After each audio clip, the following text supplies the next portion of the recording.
Bismillah, alhamdulillah, wassalatu wassalamu ala rasulillah, wa ba'd. Assalamualaikum warahmatullahi wabarakatuh. Dito naman tayo sa pagpapatuloy ng ating usapin pagdating sa kamatayan at na-discuss na natin ang patungkol sa kaluluwa. Kaluluwa ng taong mananampalataya at kaluluwa ng taong hindi mananampalataya. Yung taong mananampalataya o yung taong mabuti, kapag naghiwalay na ang kaluluwa at ang kanyang katawan, saan mapupunta ang kaluluwa ng taong mabuti, mananampalataya? Sa Illiyin. Kalla inna kitabal abrari lafi Illiyin. Illiyin. Ang Illiyin, saan matatagpuan? Sa ikapitong antas ng langit. Sa ibaba tahtal ars. Sa ilalim o sa ibaba ng ars. Yun yung kaluluwa ng taong mananampalataya o kay taong mabuti. Yung taong hindi mananampalataya o taong masama, saan mapupunta ang kanyang kaluluwa? Sa Sijjin. Kalla inna kitabal fujjari lafi Sijjin. Ang Sijjin, saan matatagpuan? Sa ikapitong ibaba ng lupa. Sa ikapitong ibaba ng lupa. Sa ilalim, ng ikapitong ibaba ng lupa. Saan ba na yun? Sa ibaba ng? Sa ilalim ng hukbo ni Iblis. Sa ilalim ng mga sundalo ni Iblis. Ganon talaga kagrabe yung taong hindi mananampalataya, yung taong masama. Ngayon, yung katawan na iwan dito sa lupa. Nabanggit din natin na kapag may tala na sila, ibabalik ng Allah, magutos ng Allah na ibabalik yung kaluluwa dito sa lupa, sa kanyang katawan. Taong mananampalataya o taong hindi mananampalataya. Itong katawan, mga kapatid, itong katawan, pag binuhat na yan, nabanggit sa hadith ng propeta, pag binuhat na ng mga tao at ilalagay na nila dito sa kanilang mga balikat, kaya dadalhin na yan, di ba? Yung bangkay, yung katawan ng namatay ay dadalhin na yan. Saan siya dadalhin? Sa kanyang libingan. Kapag nailagay na dyan, binubuhat na nila at dadalhin na nila papunta sa kanyang libingan, ay dalawa lang. Taong mananampalataya o kaya ay taong hindi mananampalataya. Taong mabuti o kaya ay taong hindi mabuti, masama. Fa in kanat salihatan, sabi ng propeta, fa in kanat salihatan, kung itong katawan na ito ay mabuti, mananampalataya, mabuti, qalat, ang sasabihin niya, sabi ng propeta, qaddimuni. Anong ibig sabihin ng qaddimuni? Asri'u. Ibig sabihin ay, bilisan ninyo. Bilisan ninyo ako. Sa pagdala ninyo sa akin, bilisan ninyo. Bakit?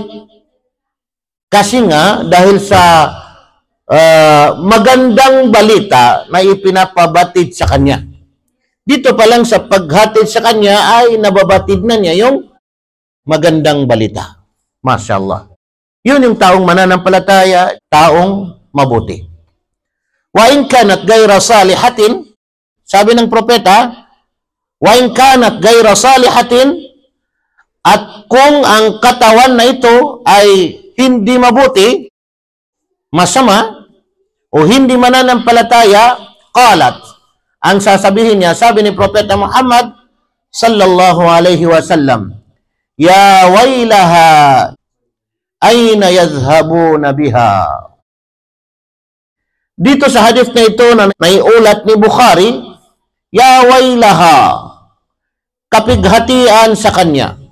Dito mismo sa hadith na ito, sabi niya, kapighatian sa kanya. Aina yadhhabuna biha, saan nila siya dinadala? Okay. Sabi nga ng mga ulama, bakit hindi niya sinabi dito, mismo sa hadith na ito na hindi ang sinasabi ng katawan ay kapighatian sa akin, kundi ang sinasabi niya ay kapighatian sa kanya, parang third person. Saan nila siya dinadala? Third person din. Kasi nga, dito pa lang sa pangyayari na ito, ay mayroong masamang balita na pinapabatid sa kanya.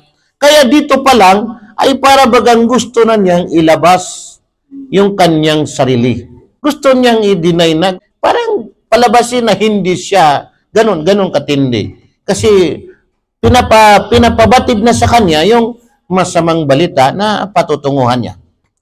Yung sinabi dito na ay nayadhabuna biha, saan nila siya dadalhin, ay para bang sinasabi niya sa kanila na huwag ninyo na siyang dalhin. Stop na, huwag ninyo siyang dalhin. Ihinto nyo na, pabayaan nyo na siya. Ganun katindi yung nararamdaman ng tao na ito na dinadala. Yasma'u sawtaha, sabi ng propeta, yasma'u sawtaha, kullu shay'in illa al-insan. Ang kanyang busis sa kanyang pagsigaw, sino ito? Yung katawan ng masama. Kasi yung mabuti mahinahon, relax yung kanyang pagsasalita. Pero itong masama, yasma'u sawtaha, kullu shay'in illa al-insan. Lahat ng bagay ay naririnig nila, maliban na lamang ang hindi nakakarinig nito ay ang mga tao. Maliban na lamang na ang hindi nakakarinig nito ay ang mga tao. Walau sami'ahal insano la sa'iq. At kung naririnig lamang ng tao, kung ipinahintulot lamang ng Allah na marinig ng mga tao, la sa'iq, la sa'iq. Yung tao na makarinig nito ay mawawala ng malay o kaya ay mamamatay. La sa'iq. Sad, bisad. La sa'iqa o kaya ay la sa'iqa. Mawawala ng malay o kaya ay mamamatay. Lamat, mamamatay. Kung marinig lamang ng tao, kung ipinahintulot lamang ng Allah subhanahu wa ta'ala sa tao na marinig niya yung pagsisigaw ng sobrang pagsigaw ng katawan na ito na masama. Tingnan niyo ng wisdom, wisdom ng Allah, hikmah ng Allah subhanahu wa ta'ala. Biruin natin ang hikmah ng Allah, wisdom ng Allah. Tusabbihu, sabi ng Allah subhanahu wa ta'ala, tusabbihu lahu as-samawati as-sab'u wal ardu wa man fihin. Nagluluwalhati sa kanya, nagluluwalhati sa Allah ang 7 mga kantasan ng langit at ang mga kalupaan at anumang nakapaloob sa kanila. Nagluluwalhati sa Allah subhanahu wa ta'ala. Wa in min shay'in illa yusabbihu bihamdi.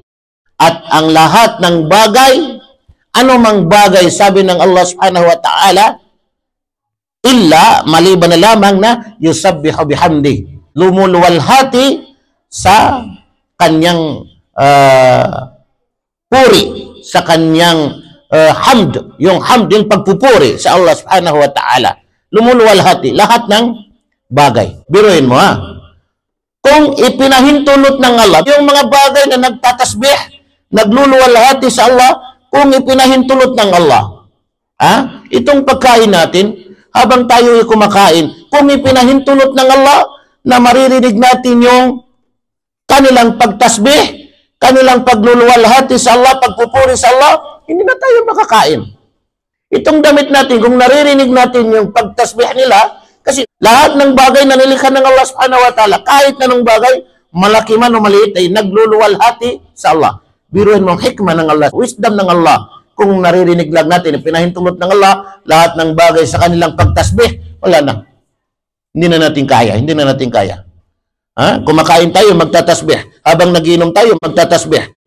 Yung kumakain tayo ng maswi, magtatasbih. Hindi na natin kayang kainin. Hindi na tayo makakain. Di ba? Ganun katindi. Susutin natin ng ating relo, susutin natin ng ating damit kasi ang pinag-usapan lahat ng bagay, nagpupuri, nagluluwalhati sa Allah subhanahu wa ta'ala. Yun nagluluwalhati, nagpupuri sa Allah subhanahu wa ta'ala. How much more na kung ipahintulot ng Allah na marinig natin yung pagsisigaw-sigaw ng katawan ng taong masama habang siya ay binubuhat at ihahati doon sa kanyang libingan. Kaya sabi niya, ya wailaha, kapighatian sa kanya, ay nayadhabuna biha, saan nila siya dinadala. Ngayon, alam na natin na yung katawan ng tao habang binubuhat na ng mga tao at kung siya ay mabuti, ay ibig sabihin, sasabihin niya na kaddimoni, bilisan ninyo kasi pinapakita o pinapabatid sa kanya yung mga magagandang balita para sa kanya. At yung tao naman na masama, yung katawan na masama, ay sabi niya, ya wailaha, ay nayadhabuna biha, kapighatian sa kanya, saan ninyo siya dadalhin. Ibig sabihin, hinihingi niya na huwag nang ituloy, huwag na siyang dadalhin. Kaya tayong mga Muslim, pag mayroong namatay sa atin, ay ililibing na natin agad. Kasi kung siya ay mabuting tao, ibig sabihin yan ay para nandun yung mga naghihintay sa kanya. Kung siya naman ay masama, bakit natin kinukup-kup itong tao na ito na masama, no?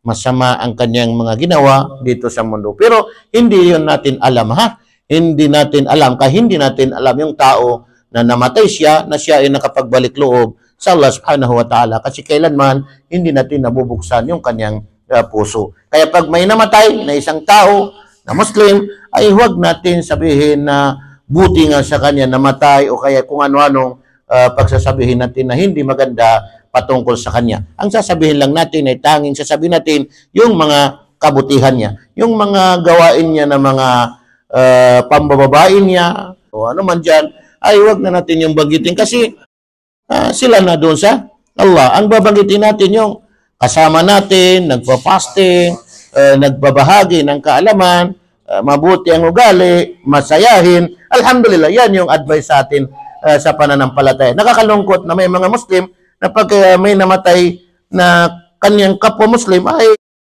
lalo na kung hindi niya gusto, kaya talagang kung ano-ano ang pinagsasabi, mismo yung namatay ay sisiraan pa, no? Kaya niyang siraan yung namatay.